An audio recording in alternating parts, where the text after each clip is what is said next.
जोबनो गैया नै औवा बागान खालामनाया दैमानि सेर सेर बिराद मुथुथे बे फथा दैमा बियो फथा दैसाबो बुङो फथा दैमाबो बुङो नङाबा आवगाय बेफोर खुरखावजोबनायमोन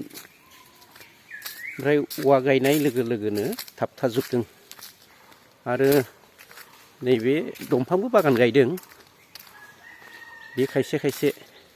दंफांफ्रा दा देरबाय सिगां गैयामोन नै नाय बिराद औवा बागान बे औवा बागान गैयै समाव बेफोर खुरखाव खुरसिखामोन आरो नै दाबो बै खुरनाय सिनफ्रा दङ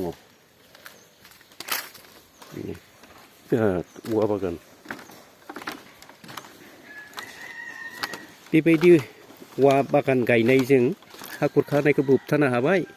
बेनिफ्राय बे औवानिफ्राय मोननाय माखासे रांखान्थियारि जि न'खर सुंस'नायाव हेफाजाब होयो बेजोंबो मानसिया न'खरखौ सामलायनानै जानो हानाय जादों आथिखालाव दा ओंखायनो जोंनि बिटिसि सरकारा आरो आसाम सरकारा हा होबथानायजों लोगोसे माने हा खुरखानायखौ होबथानायजों लोगोसे औवा गायनाय जि आसनि बे आसनिखौ लायोबा साक्सेस जानो हागोन फथा दैसा